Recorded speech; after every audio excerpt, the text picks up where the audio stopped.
Rinjani bukan hanya punya balai, Tapi ini milik kita bersama, seluruh masyarakat Lingkar Rinjani. Semuanya harus tahu, kan gitu. Semuanya bertanggung jawab, sampai kita pastikan semuanya dapat manfaat dari situ. 3 prinsip yang kita akan tetap pertahankan ya, dan kita akan terus sampaikan. Yang pertama, bagaimana ekosistem di Taman Nasional Gunung Rinjani tetap bisa kita jaga, kita lestarikan. Itu yang paling utama. Yang kedua, kita akan lakukan peningkatan kualitas keselamatan pendaki. Iya.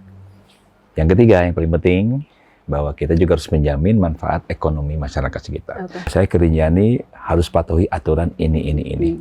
Saya harus ikuti betul. Kalau saya yang ngikutin, saya akan kena sanksi. Halo Tribuners semua, selamat datang di Trilogi, Tribelombok Dialog dan Inspirasi bersama saya Laila. Dan teman-teman pasti sudah mendengar ataupun sudah membaca kabar dibukanya kembali pendakian Gunung Rinjani, dan siapa yang tidak kenal dengan Gunung Rinjani dan apa saja pengelolaan yang baru, kemudian apa hal-hal yang baru terkait dengan SOP, kuota pendakian, dan kabarnya kemarin tiket pendakian Rinjani bulan April katanya ludes. Nanti kita gali lebih dalam apa sebenarnya yang baru dari Gunung Rinjani. Di sini sudah hadir langsung ada Kepala BTNGR Bapak Budi Kurniawan. Panggilnya Pak Budi ya? Budi aja. Pak Budi. Terima kasih banyak Pak Budi sudah hadir di tengah kesibukan tadi, kabarnya di lapangan juga ada tugas dan sekarang menyempatkan hadir untuk berdiskusi di siang ini. Terima kasih juga sudah mengundang. Pak Budi, ini pendakian Rinjani dibuka kembali setelah dari Januari ditutup. Apa bedanya Pak Budi sekarang dibuka kembali? Apa kabar jalur pendakian Rinjani? Ya, yang pasti banyak yang kangen ya. Banyak yang kangen tentu saja. Banyak yang kangen, apalagi yang tadinya sering mendaki, betul. Beraktivitas di outdoor gitu ya. Saya kira Rinjani salah satu yang memang dinanti-nanti ya untuk kemudian bisa didaki. Itu yang pasti yang pertama ya. Sehingga pasca 3 bulan ditutup kemarin, tentu besok nih tanggal 1 April ya 2026 itu hari pertama kita akan buka kembali destinasi pendakian ya, di 6 jalur pendakian gitu ya. Sehingga kita lihat dari monitoring Rinjani ya, etiketing yang kita coba monitor, memang di awal-awal minggu di bulan April itu hampir seluruh kuotanya ya memang terpenuhi. Ya. Jadi antusias masyarakat itu dari awal, dari ditutupnya sampai sekarang memang, tapi memang peminat Rinjani itu nggak pernah habis. Ya, mungkin karena indah kali. Keindahan. Kalau kata Rocky Gerung, Gunung Rinjani. Gunung paling indah. Gunung Rinjani paling indah. Terkait dengan SOP baru, karena kemarin ya terpaksa kita kilas balik dengan tragedi tahun lalu, kemudian lahirlah SOP baru yang naik Rinjani itu harus pendaki yang berpengalaman. Nah, bagaimana nanti memverifikasi pendaki berpengalaman dan tidak, Pak Budi? Ya, saya kira pertanyaan yang bagus ya. Jadi sesungguhnya SOP-nya tidak baru. SOP ini terus kita sempurnakan. Ya gitu ya. Tentu banyak input ya tadi. Bicara pembelajaran di tahun sebelumnya, itu menjadi input untuk kemudian kita terus sempurnakan SOP kita ya. Yang pasti banyak hal yang diatur di dalam revisi SOP ini. Contoh misalkan kaitan dengan pengaturan guide. Jadi dulu itu satu guide dia mendampingi 5 tamu. Sekarang satu guide 4 tamu. Satu porter dulu 4 orang, sekarang satu porter 2 orang. Itu kira-kira seperti itu ya. Sehingga bisa lebih intensif ya tamu itu kemudian bisa didampingi oleh guide begitu ya. Terus yang berikutnya juga kaitan dengan sertifikasi. Memang ini menjadi penting. Kita sudah mentasbihkan Rinjani akan menjadi salah satu destinasi pendakian kelas dunia. Sehingga memang salah satunya adalah kita harus berstandar. Standar dari sisi tadi pengelolaan, manajemen, termasuk juga dari sisi para pelaku wisata. Contoh kayak TO, guide porter, memang sesungguhnya kita harus standarisasi. Artinya secara kompetensi mereka harus punya sertifikasi gitu ya. Itu dari sisi manajemen tata kelola. Kemudian yang berikutnya, bahwa kita sekarang di tahun ini kita akan coba ya tadi memperbaiki tata kelola. 3 prinsip yang kita akan tetap pertahankan ya, dan kita akan terus sampaikan.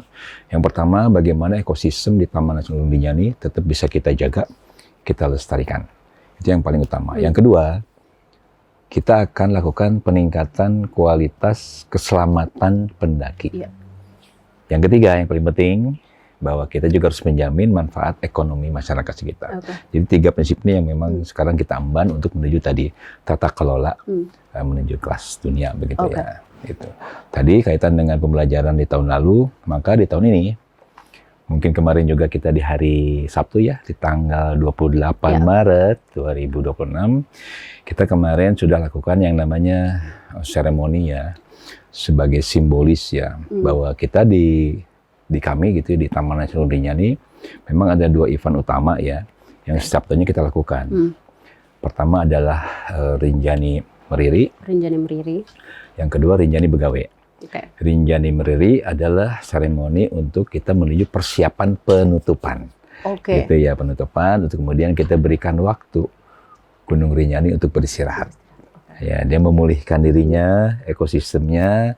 Yang kedua juga karena di samping cuaca juga ya, di 3 bulan awal tahun biasanya juga cuaca kurang baik begitu. Dan yang ketiga memberikan kesempatan bagi kami pengawal dan teman-teman melakukan penataan, perbaikan jalur, menata sarpras yang tadi ya kurang sebagainya. Sehingga kemarin hari Sabtu sampailah kepada kita lakukan seremoni dalam rangka pembukaan pendakian di tanggal 1 April ini untuk di musim pendakian tahun 2026. Namanya Rinjani? Rinjani Begawe. Rinjani Begawe. Rinjani Begawe. Rinjani Begawe. Tadi Pak Budi sempat menyinggung meningkatkan keselamatan para pendaki. Betul. Dengan cara apa, Pak? Dengan cara apa ya, betul. Jadi di tahun ini kita launching ya kemarin di saat event Rinjani Begawe yang namanya Go Rinjani versi 7 ya. Rinjani versi 7.0. Oke. Apa maknanya? Versi 7 itu? Kita ada 7 program sesungguhnya unggulan kita di tahun ini ya. Oke. Pertama dalam rangka monitoring pendaki. Kita akan coba mulai terapkan penggunaan teknologi.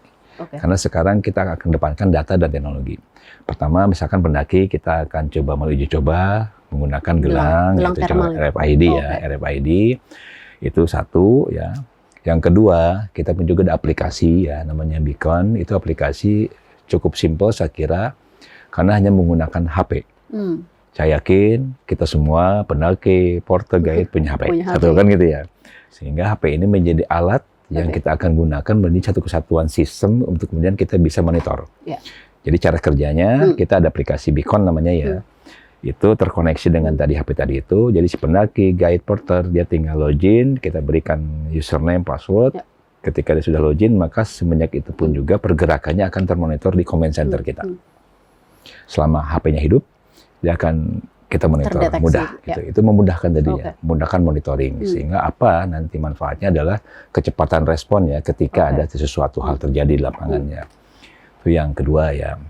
Yang ketiga, untuk mendukung tadi itu maka memang perlu infrastruktur kaitan dengan dukungan telekomunikasi, jaringan dan sebagainya. Kita juga ada pembangunan infrastruktur itu ya, bikin tower dan sebagainya, CCTV dan sebagainya. Yang keempat tentu sarpras, ya tidak lupa kita terus coba lakukan pembangunan sarpras sesuai kebutuhan ya, sesuai kebutuhan dan ramah lingkungan ya. Tahun ini kita ada beberapa contoh pembangunan shelter yang dia ramah lingkungan dan dia menggunakan energi baru terbarukan ya, desainnya gitu. Yang kelima kaitan dengan pelayanan etiketing. Tahun lalu kita masih basisnya Android, tahun ini kita sudah launching bisa menggunakan iOS. Itu juga salah satu kemudahan ya. Sekarang mudah mengakses, saya yakin teman-teman sekarang sudah banyak juga menggunakan itu apa, sehingga sekarang sangat lebih mudah lagi dia bisa mengakses untuk Rinjani gitu ya. Terus yang kelima tadi tidak lupa tetap zero waste ya. Kita akan lanjutkan. Tahun lalu dengan pencatatan manual, tahun ini kita akan lakukan pencatatan secara digital terintegrasi dengan data tadi itu, sistem ya. Yang keenam tadi kaitan dengan asuransi, asuransi premium itu juga salah satu apa namanya peningkatan layanan untuk keselamatan pendaki ya. Yang 7 itu kaitan dengan apa namanya tadi infrastruktur. Kemudian yang ke-7 itu kaitan dengan telekomunikasi, komunikasi ya, sarana komunikasi, HT dan sebagainya. Itu juga menjadi bagian dari untuk menjamin kecepatan komunikasi. Dari ke-7 poin yang tadi Pak Budi sampaikan, sudah sejauh mana yang diterapkan itu Pak Budi terkait dengan tadi penggunaan alat yang dipakaikan itu, terus kemudian etiketing gitu. Jadi untuk 7 itu program unggulan kita di tahun ini ya.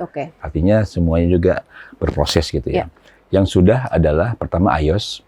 Jadi semenjak pembukaan kita umumkan untuk akses pemesanan etiketing melalui Rinjani di tanggal kemarin sekitar tanggal 5 atau 6 Maret ya kita buka, itu sudah bisa diakses iOS, menggunakan iOS. Itu satu ya yang sudah terapkan.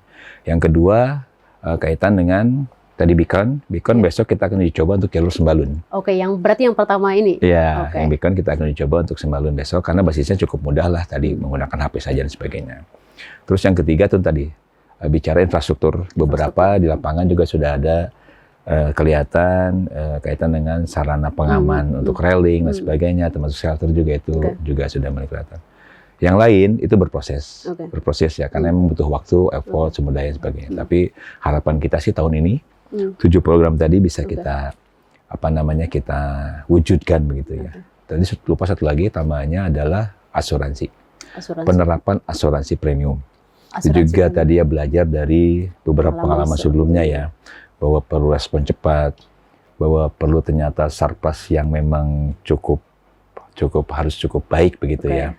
Sehingga kita di tahun ini sudah kita terapkan atau menyediakan layanan sekarang asuransi premium, walaupun dia masih opsional. Jadi ada yang reguler, dia wajib, ada yang opsional, dia bisa pilih. Opsional ini yang kita namakan tadi asuransi premium, yang itu fasilitasnya memang sampai ke penggunaan helikopter ya, itu juga kita sudah siapkan. Kira-kira Pak Budi, pendaki memahami tidak atau mengetahui tidak apa yang tadi Pak Budi sampaikan terkait dengan asuransi ini tadi ke para pendaki gitu? Atau jangan-jangan para pendaki kita mendaki aja gitu tanpa tahu ada hal-hal yang penting yang harus ditahu gitu? Jadi semuanya tentu ada proses ya, ada namanya proses prakondisi, ada proses sosialisasi. Sebelumnya ya, malah di Januari itu sudah berjalan. Untuk menjaring tadi itu ya, masukan-masukan ketika ini terapkan asuransi premium seperti apa tanggapan daripada TO terutama, karena TO ini yang berhadapan atau berkaitan berkomunikasi dengan langsung pendaki kan ya. Apalagi bicara pendaki, maka di medsos kita sebetulnya dari Januari itu sudah berseluruhan tuh informasi-informasi kaitan dengan rencana penerapan itu ya. Dan teman-teman pun juga di Bali juga setiap saat selalu siap sedia ya memberikan informasi ya kaitan dengan itu. Jadi tentu tadi ada tahapan prakondisi, ada tahapan sosialisasi di lingkarannya nih. Kita lakukan sosialisasi kaitan dengan rencana penerapan tadi asuransi premium contohnya, termasuk SOP yang revisi yang terbaru ini juga gitu kita sosialisasikan. Itu menjadi bagian bahwa pada saatnya nanti mudah-mudahan semua tadi terutama ya kaitan dengan mitra kita yang berkaitan langsung dengan kita kayak TO, guide sebagainya, memahami SOP itu termasuk tadi para pendaki ya, karena kita pun juga open access untuk komunikasi publiknya ya, memanfaatkan medsos dan sebagainya. Dari BTN sendiri Pak Budi, saya pribadi bukan meng-underestimate teman-teman yang ada di lingkaran Rinjani, tapi bagaimana dari BTN GR sendiri untuk memantau atau agar kepatuhan terkait dengan rasio tadi itu bisa dipenuhi gitu, SOP yang sudah ada itu dipatuhi gitu. Betul. Jadi sesungguhnya tantangannya adalah kita selalu bagaimana semua nih dari yang semua berkaitan dengan tata kelola pendakian ini memahami tanggung jawab. Atau dia punya tanggung jawab. Itu sesungguhnya tantangannya. Sehingga kita pun juga secara terus-menerus ya bagaimana TO, guide, porter, termasuk para pendaki, dia punya tanggung jawab yang besar. Memahami ya, bahwa saya ke Rinjani harus patuhi aturan ini. Saya harus ikuti betul. Kalau saya ngikutin, saya akan kena sanksi. Pengennya kita seperti itu. Tapi itu memang perlu proses terus, tapi kita nggak akan berhenti. Terus kita akan lakukan itu ya.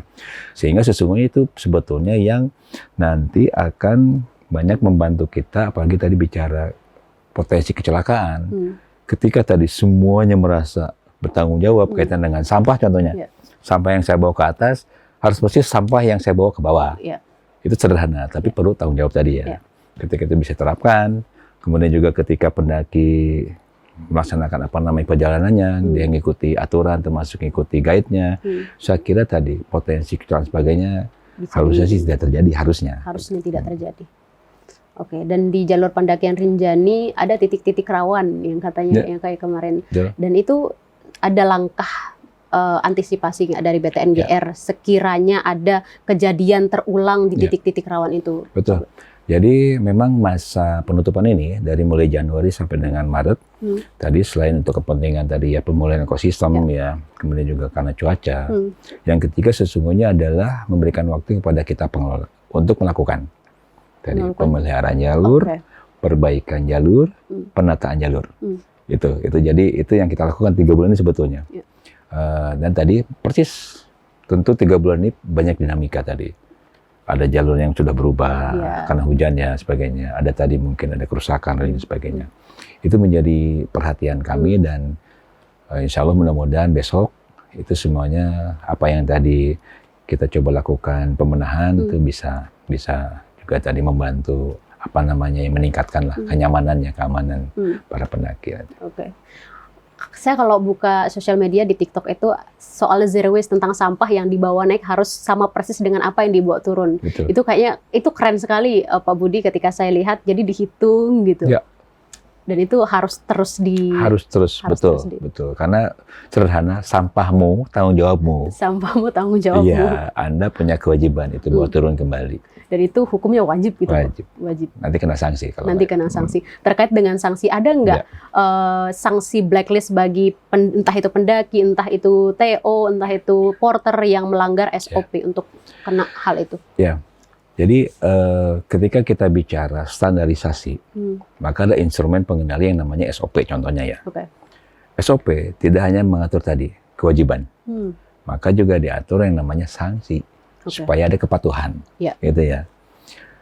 Ini melekat kepada semua yang terkait dengan tata kelola pendakian, gitu. Termasuk kami pun juga internal, juga kita ada SOP ya, pelayanan sebagainya. Tentu dengan pendekatan secara regulasi kita ya di internal birokrasi. Yang berikutnya melekat ke semuanya, mau TO, pendaki, guide, porter, semua dengan tanggung jawabnya, semua dengan kewajibannya, semua dengan ada sanksinya bila tidak patuh. Jadi ya mengikuti SOP harus. SOP. Mengikuti itu aturannya tuh seperti itu. Iya. Oke. Dan masyarakat Lingkar Rinjani terkait dengan SOP berarti aman-aman aja Pak, tidak ada keluhan atau nggak nyaman nih begini nanti tamu. Gitu. Ya, jadi kita pun ketika melakukan tadi ya penyempurnaan SOP tadi, kita selalu melakukan yang namanya sosialisasi. Selalu kita menyediakan ruang untuk kemudian semua pihak silahkan memberikan masukan. Dan itu kita lakukan tahapan itu. Sehingga harapannya tadi ya, ini pun juga lahir SOP ini juga lahirnya dari kita semua juga. Karena saya selalu sampaikan, Rinjani bukan hanya punya balai, tapi ini milik kita bersama, seluruh masyarakat Lingkar Rinjani. Semuanya harus tahu, kan begitu. Semuanya bertanggung jawab, sampai kita pastikan semuanya dapat manfaat dari situ. Rinjani kita bersama. Biasanya kalau ada masalah, ini saya berkilas balik aja Pak Budi. Kalau ada masalah biasanya yang dicari itu pertama TNGR dulu. Betul. Di dia butuh TNGR betul. Makanya tadi penting untuk kemudian kita membangun pola komunikasi yang inklusif ya. Pola komunikasi yang inklusif. Kita terbuka sekarang. Ayo duduk bareng. Kita bicara Rinjani ke depan. Itu kita sediakan ruang yang sebesar-besarnya. Jadi terbuka, tidak menutup diri, diskusi apapun. Kemarin juga sempat ramai soal Sea-Plan Rinjani, itu juga sempat ramai tuh di depan PTNGR tuh ramai juga. Dan Pak Budi baru 3 bulan mengemban amanah sebagai Kepala PTNGR. Apa tantangannya Pak Budi terkait dengan Rinjani? Karena ini sesuatu potensi pariwisata yang luar biasa yang peminatnya nggak perlu diragukan gitu Pak. Ya, jadi kebetulan juga saya pernah bertugas di beberapa taman nasional termasuk di Komodo dan sebagainya ya. Sama halnya seperti Rinjani. Rinjani ibaratnya kalau saya bayangkan ini cukup cantik nih ya, menarik. Ya, untuk kemudian semua orang sekarang pengen mendekat, menikmati dan keindahan alam sebagainya ya. Berarti maka ke depan ini akan menjadi pasti magnet. Ya, kemudian orang datang berkunjungan, kira-kira gitu ya. Maka tantangannya adalah tadi bicara tata kelola. Ya. Tata kelola. Orang semakin banyak, maka juga memang tata kelolanya juga semakin baik dan semua harus mematuhi itu. Sebetulnya itu sih sesungguhnya ya. Nah, kita menjaga tadi bagaimana menjamin ekosistem tidak rusak, kan itu ya. Tadi makin banyak pendaki berarti tadi tata kelola keselamatannya juga harus kita terus tingkatkan kualitasnya gitu ya. Dan yang ketiga tadi di sini banyak masyarakat yang kita juga harus bagaimana memikirkan tadi manfaat ekonomi bagi masyarakat. Tantangannya itu sebetulnya. Tantangannya gitu. Lalu apa bedanya dengan yang sebelumnya dengan yang sekarang? Mungkin apa yang baru gitu di bawah kepemimpinan Pak Budi? Yang baru, jadi tapi yang penting ini, pola komunikasi inklusif itu penting memang dibangun ya, sehingga semuanya memahami bahwa semua tahu apa yang sedang dilakukan oleh teman-teman di Balai TNI GR ya, baik yang sudah, yang sedang sekarang kita kerjakan maupun ke depan. Supaya mereka juga ada bayangan. Oh iya, Rinjani 5 tahun ke depan akan seperti ini. Kami harus bersiap. Kayak gitu, itu yang kita bangun sekarang ya. Ditambah tadi ya, bicara program unggulan tadi 7 tadi itu, yang itu menuju ke tata kelola pendakian kelas dunia. Itu memang tantangan kami sekarang, dan sekarang kita sedang bekerja untuk itu. Gitu. Dan bertahap dan harus masif begitu Pak Budi? Ya, kita ya dengan doa bersama, dengan dukungan semua pihak, dukungan semua pihak, kita berharap sih apa yang sudah kita desain ya untuk kemudian mewujudkan mimpi kita. Kalau saya bicaranya mimpi, dengan beberapa milestone kita harus bikin target juga, dan mudah-mudahan tadi dengan dukungan semua pihak, saya kira mudah-mudahan ya bisa terwujud. Kira-kira dalam jangka berapa lama kita bisa menuju destinasi pendakian dunia itu Pak Budi dengan kondisi kita yang sekarang? Kalau versi 7-nya harapan kita sih di tahun ini ya, versi 7-nya ya. Tadi ya bicara penerapan tadi ya, penerapan monitoring, terintegrasi untuk pendaki sampai ke high end sebagainya. Bicara versi 7. Tantangan berikutnya adalah tadi mempersiapkan masyarakat kita. Tadi ada sekitar 900 guide yang bekerja di kawasan Rinjani, ada 1.200 porter yang bekerja, tidak mudah, banyak kepala, kan gitu, sehingga ini menjadi memang objek yang harus kita terus bina. Untuk kemudian mereka menjadi siap, menjadi satu kesatuan tata kelola. Yang solid. Menuju cita-cita ke sana. Cita-cita bersama, betul. Cita-cita bersama. April sudah ludes. Nanti ada seremonial juga nggak di acara pertama besok berarti ya? Jadi seremoninya kemarin saja. Jadi itu kemarin waktu kita seremoni itu ya event Rinjani Begawe ya. Dan besok akan mulai aktivitas pendakian dan saya yakin mungkin pastilah namanya di awal-awal ya. Di awal-awal waktu pendakian biasanya memang cukup ramai ya tadi kami sampaikan ya. Dari mulai tanggal 1 sampai 4 itu untuk kuotanya itu penuh ya. Itu juga menggambarkan bahwa antusias ya. Memang sudah ditunggu-tunggu Rinjani ini ya, untuk kemudian para pendaki, para pecinta alam sebagainya, dia memang nggak sabar ya untuk bisa mendaki. Tapi pesan saya sih tadi itu ya, patuhi SOP, patuhi aturan, ya, untuk menjamin tadi keamanan, kenyamanan. Termasuk mematuhi, menunjukkan bukti bahwa pendaki ini pernah mendaki itu termasuk. Ya, jadi nanti kita akan terapkan yang namanya semacam verifier ya, karena ini Rinjani ini masuk grade 4 gitu ya, memang kategori sangat sulit begitu pendakian, sehingga memang tidak sembarangan pendaki sesungguhnya itu bisa mendaki ke Gunung Rinjani sesungguhnya gitu ya, sehingga dengan tadi menetapkan Rinjani sebagai grade 4 itu, kita memang sedang bangun di SOP kita yang namanya verifier ya, di mana kita persyaratkan memang untuk yang mampu atau yang bisa mendaki ke Rinjani itu hanya bagi pendaki yang sudah punya pengalaman. Berarti bicara pengalaman kan tadi itu kita punya verifiernya ya, kita paling tidak sudah pernah mendaki di 1-2 gunung sebagainya. Itu kita akan terus sempurnakan bagaimana cara memverifikasinya ya. Itu. Dan itu ya bertahap gitu dan terus disempurnakan. Ada kendala yang disempurnakan lagi, belajar dari by proses saja sebenarnya kan Budi. Ke depan 5 tahun ke depan Rinjani kita akan seperti apa Budi? Kira-kira dalam bayang Pak Budi? Ya. Dengan kondisi kita sekarang. Yang pasti tadi ya, 5 tahun ke depan Rinjani masih memang akan menjadi magnet ya. Masih menjadi magnet. Sebagai salah satu destinasi ya favorit untuk pendakian mancanegara. Karena memang tadi bicara kualitas sumber daya alamnya itu luar biasa. Itu sudah modal tadi makanya. Sudah modal. Saya yakin 5 tahun ke depan tadi minat untuk para pendaki dari luar negeri itu akan terus semakin tinggi. Tren itu pun sudah kelihatan sekarang. Setiap tahun sekarang sudah naik terus kaitan dengan jumlah kunjungan terutama dari mancanegara. Itu ya. Tadi kita bicara nature-nya ya Rinjani dengan sangat lengkap begitu ya. Itu jadi nilai ini. Sehingga tadi yang penting kita tadi tata kelola ya, bicara tata kelola, aspek keselamatan, menjamin itu tidak rusak, sebagainya, termasuk juga masyarakat tadi kita juga semakin bertambah masyarakatnya, tadi memastikan bahwa mereka juga punya penghidupan dari Gunung Rinjani. Oke. Akan menuju ke sana karena Rinjani kita indah. Rinjani kita. Rinjani itu Rinjani kita. Oh iya, Rinjani itu Rinjani kita. Rinjani kita. Itu bahasa Sasak Rinjani itu Rinjani kita. Apa yang mau disampaikan Pak Budi soal terkait dengan SOP atau hal-hal yang baru terkait dengan Gunung Rinjani tadi, selain dari apa yang disampaikan yang mungkin masyarakat perlu tahu hal ini? Ya baik, terima kasih. Jadi tentu kami dari pengelola ya Balai Taman Nasional Rinjani memasuki musim aktivitas ya pendakian di tahun ini begitu, sehingga kami menyampaikan bahwa seluruh pendaki mungkin nanti akan melakukan aktivitas di kawasan Taman Nasional ini pertama agar memastikan jadi mematuhi SOP, mematuhi aturan yang sudah memang dibuat dan sepakati bersama begitu ya, sehingga harapan kami adalah tadi tetap targetnya sebisa mungkin zero accident. Zero accident ya harapan kita, dan tadi seluruh pengunjung ke kawasan ini termasuk para pendaki tidak saja harapan kita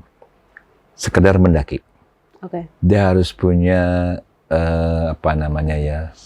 storytelling. Dia harus dapat story ketika dia mendaki Rinjani. Maka ini pun jadi satu kesatuan bagaimana kita akan juga tingkatkan kapasitas guide kita. Jadi nggak hanya sekedar foto-foto di puncak sebagainya, tapi ketika dia pulang dari Rinjani maka dia akan tahu banyak tentang oh di Rinjani ada ekosistem ini, oh ada satwa ini, oh ada danau, oh ada nilai budaya. Itu harapan saya. Sehingga semuanya menjadi tanggung jawab kita bersama untuk terus juga mengedukasi antara kita, sehingga tumbuh tadi tanggung jawab bersama untuk menjaga sekaligus juga tadi memanfaatkan dengan bijak kawasan ini. Harus ada yang dibawa pulang sama para pendaki. Tidak hanya foto, tapi ada cerita di baliknya. Tentang luar biasanya keindahan Rinjani dan betapa kayanya potensi flora dan fauna yang ada di sana. Gitu aja Pak Budi, cukup? Cukup saja Pak Budi? Cukup.